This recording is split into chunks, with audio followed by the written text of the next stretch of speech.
Well, hey there, you're on the internet, I have some free time, and welcome to the Triple N Network, where all you newbie dip nerds can find all the news you'll need. Let's look at an ink today, shall we? Yes.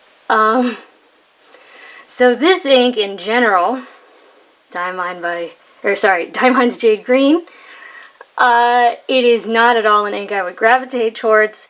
However, eventually I will run out of inks to test, so I have started buying inks, even ones that are very much not to my taste even remotely at all. And this one certainly was eye-catching, so I decided I'd buy it and I'd test it, and here we are. Well, my white balance may be having a little bit of trouble.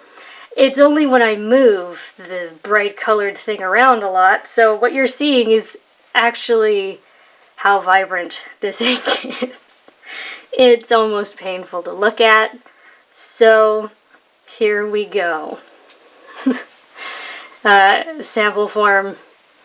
God, yeah, see, if I move anything around it turns like a highlighter color, but yeah. Two pens I used were these. This is a Pilot Metropolitan with a Japanese medium nib, so it's more like a Western fine.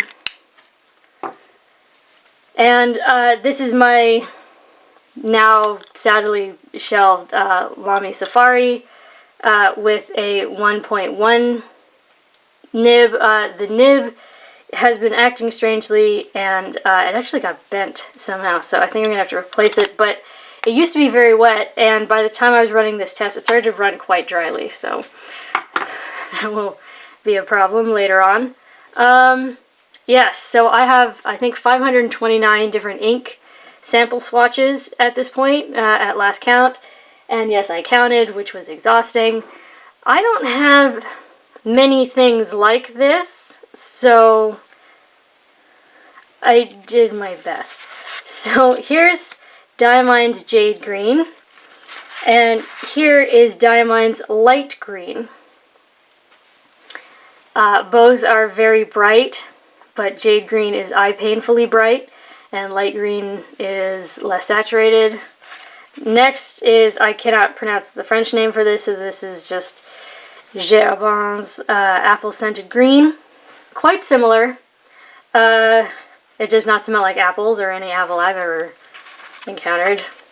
Here is Toucan's Bright Green, which as you can see is a bit darker, thank goodness. And lastly is Diamine's Meadow Green, which sometimes for me is not the most comfortable ink to read or when I've written with it, but as you can see it's still a good bit darker. Yeah, so that's that. Now let's look at some chromatography. Now the one on the left here with a little D in the corner, that is the one that I let dry, which is not how you're supposed to do it. And yeah, if anything, and this was curious, a lot of times when you let it dry, the initial spot where the ink was put down becomes darker. If anything, it is actually lighter, and I don't know that I've ever seen that, but as you can see, there's just the barest hint of this sort of like soft yellowiness where the initial drop was put. You can barely see it, and then there's this light sort of yellow continuing up. Turns into sort of more of a neon lime, and then it turns into sort of more of a noticeably green, and there's the band of blue at the top. And they're largely the same, except if anything there's more blank space here, which I really don't understand, but there you go. Let's look at some chemical tests, for lack of a better word. There's going to be a lot of waiting for the camera to adjust today, I can tell. As you can see here, the water test really got it moving. There is essentially no water resistance to this ink at all. Bleach, 1/3 bleach solution, actually turned it this bright shade of blue before getting rid of it completely. And in some areas you can still see the hints of blue. Ammonia pen flush really got it moving, but no more or less than water, and then it actually started to, because it's ammonia, started to affect it and came out the back. Here, again, hydrogen peroxide really affected it, but I don't know if this will come through, but you get more of that sort of like soft yellow, whereas here it still retains a little of the vibrancy, but yeah. Paper test. Top down in density, Clairefontaine, 90 grams per square meter. Merciful Rava. Good God. Yeah. So, this is painful to look at. Yes. So that Japanese medium took 13 seconds to dry. The 1.1 Lamy, which was fairly dry writing, and also remember that a stub has that straight edge, so when you do a downstroke like this, you're actually leaving a fairly dry line because it's putting down ink and then pulling it. Yeah, so that took 6 seconds to dry. We do get shading. Calm down, camera. We do get shading, and with the stub, because of that, you know, straight edge sort of pulling the ink around, we do get a bit of a halo effect around the wettest parts there.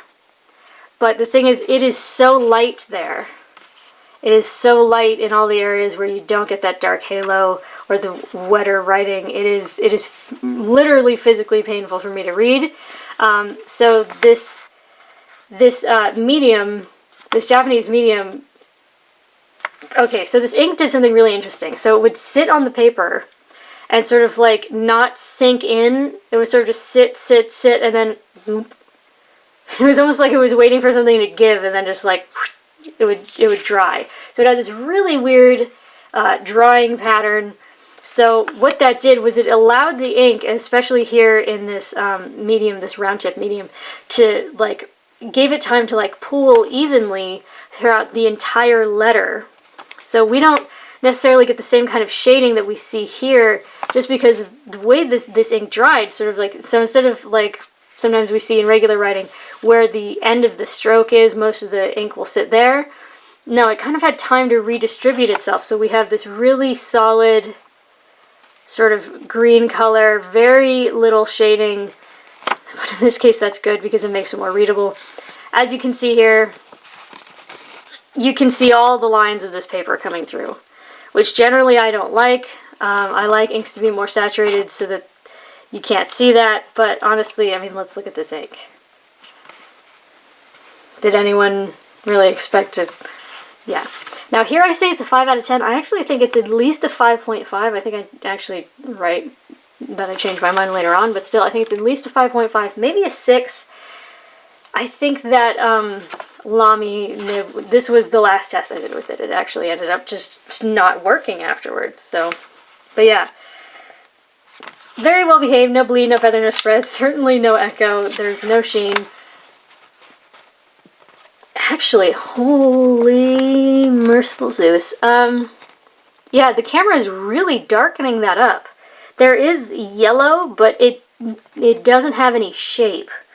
You can see the dots, and the dots down here at the bottom of the strokes, but this is, yeah, in person you can't see the letters. It is very, very light. Huh. Oh, well, there's your answer. If you're writing with this ink and then you accidentally wash it away, get out a video camera and it'll increase the contrast for you. Problem solved. Now, next up is Fabriano Eco Qua. It's an 85 gram per square meter paper. It's my favorite. The more I use it, the more I enjoy it. Yeah, and yeah, it couldn't save this ink for me.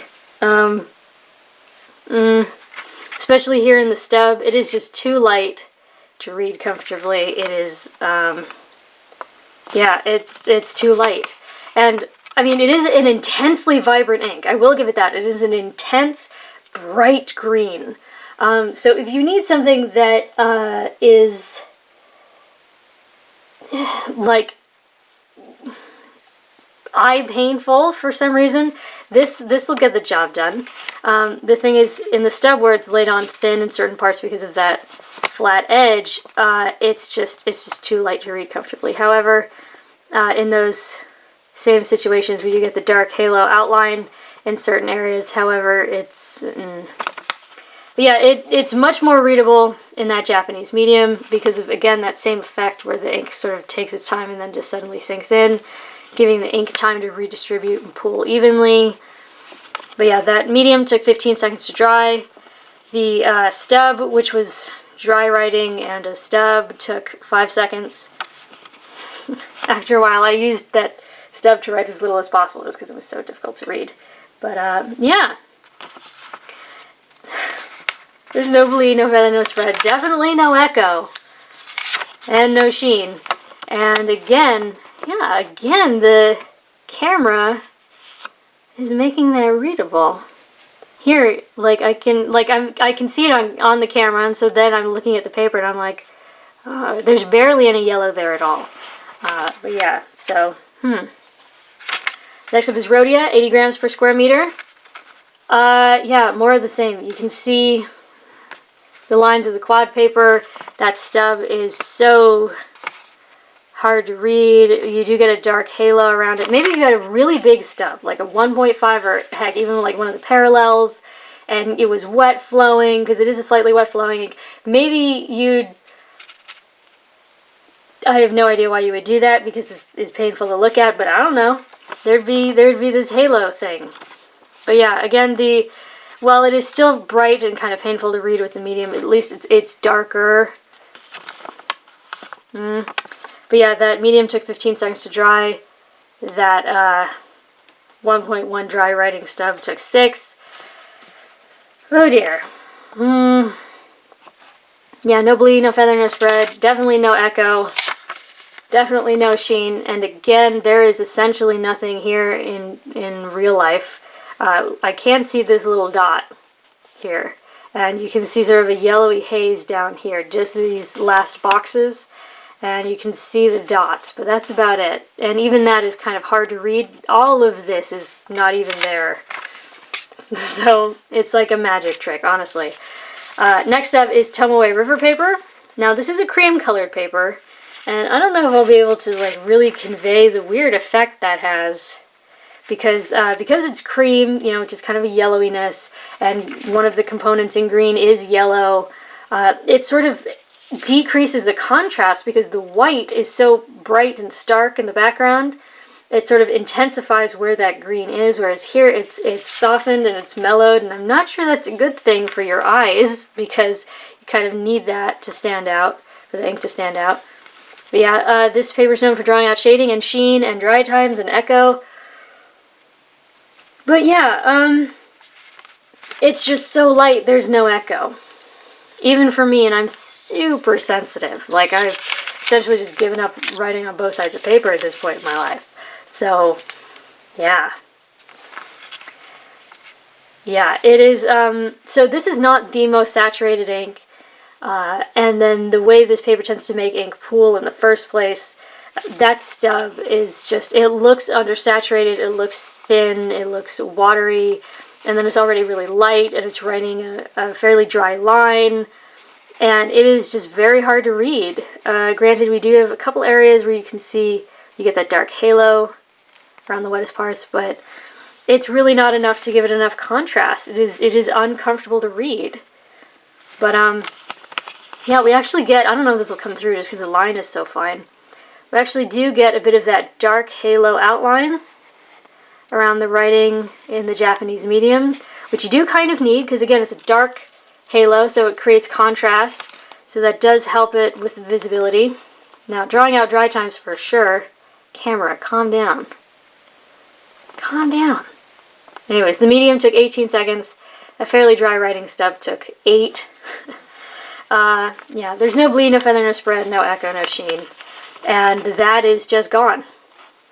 In fact, in real life, I can't even see the dots. That is just gone. That is a blank page.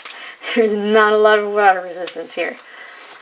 Now, next up, on all these 3 more economically produced papers, I only use the Japanese medium to write the test, and then I use the 1.1 to write the names. Now, generally, I use the smaller nib because it's more fair on these less robust papers. However, I feel like in this case, because of how dry writing the stub was, I knew that probably would have been more fair. However, the thing was infuriating at this point, and since it was dry writing, these are more absorbent papers, and I didn't think it was going to keep up. And honestly, it was so hard to read in the first place, I was just going to stick to that medium. But yeah, there we go. So here is the world's worst 20-pound copier paper. and it is quite possibly the worst paper ever. So, yeah. Now, you can bring this in.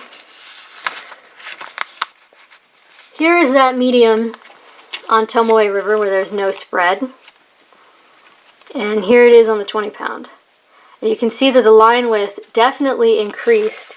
So there is spread. But there's not, you do have some woolliness, especially in the scrubby. It took 1.5 seconds to dry.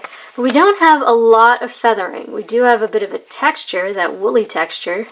But we don't have like the big distracting feathers for the most part. And where we do, it's you know, it's still mostly just an extension of that woolliness. So it could be a lot worse. Yeah, there's no shading on here. We did have several spots of bleed. The thing is, the ink is so light in the first place that it doesn't even look like bleed. I almost wish I had saved the page I had been writing on, just because, yeah. There are areas where it came through, and then it did start to show out the back. This is, considering how light it is in the first place, it's, yeah, it did come through. It's just the ink is so light. And yeah, like I said, more absorbent papers tend to sort of suck the ink in and make it harder to wash out. And here it kind of did and it kind of didn't. And since the ink is so light in the first place, washing any of it out makes it just even harder to read. And yeah, I can't read that. Now, next up is Mead Notebook Paper. It is very common for school children in the United States. This is the kind of stuff you'd find in a spiral notebook, not the kind you'd find in like a composition book. And lately this stuff has been feathering like crazy. And here it kind of is. I mean, it could be worse. Come on. You know, like, it's okay. It's not great. But, you know, it's intense. This is an intense ink. But yeah, it's, yeah. Took 2.5 seconds to dry. Yeah. Now, there is, I say there's no full bleed, but there actually is in a couple of spots. There's that, and there's that first dot. But that's still about it. A lot of it is just show through. Now, this is physically thinner than 20-pound copier paper. This is a fairly wet flowing ink. It is seeping into the page, but the thing is, this ink is already so light in the first place that even in the spots where it nearly comes out the back. But yeah, this paper tends to freak out when you add water. And here it kind of did, and actually, once again, the camera's really increasing the contrast. That is barely noticeable in real life, but on the camera it's definitely turning it yellow. But yeah, I'm just going by what I can see on the camera even now. It's spread, you know, the line width got much broader.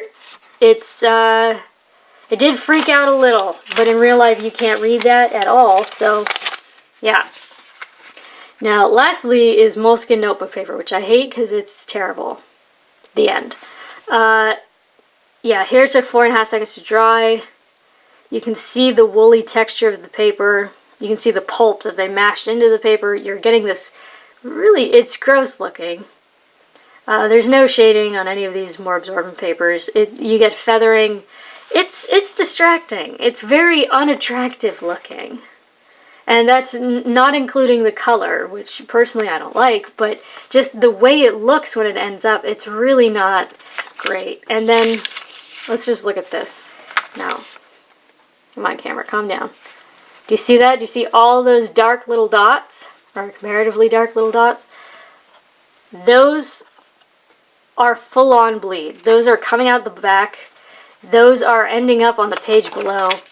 That is some serious bleed. So that means that if you were writing this, not only would it be uncomfortable to write on the back, but then even if you turn to the next full leaf, there would still be dots on it from this.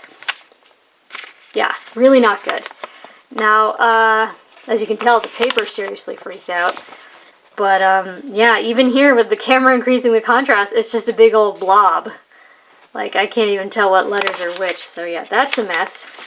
That would not be fun to try and recover. So, ladies and gentlemen, there you go. There's Diamine's Jade Green which my camera can barely handle.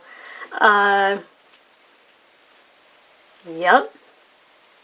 If you need something that looks like a highlighter color, but is just slightly more readable than highlighter, Jade Green. This stuff is intense. And not for me at all. It is way too light. It is not comfortable for me to read. Yeah. For your consideration for the Triple Ed Network. If you liked the video, please give it a thumbs up. If you'd like to see more, please subscribe to the channel. And thanks for watching. Bye.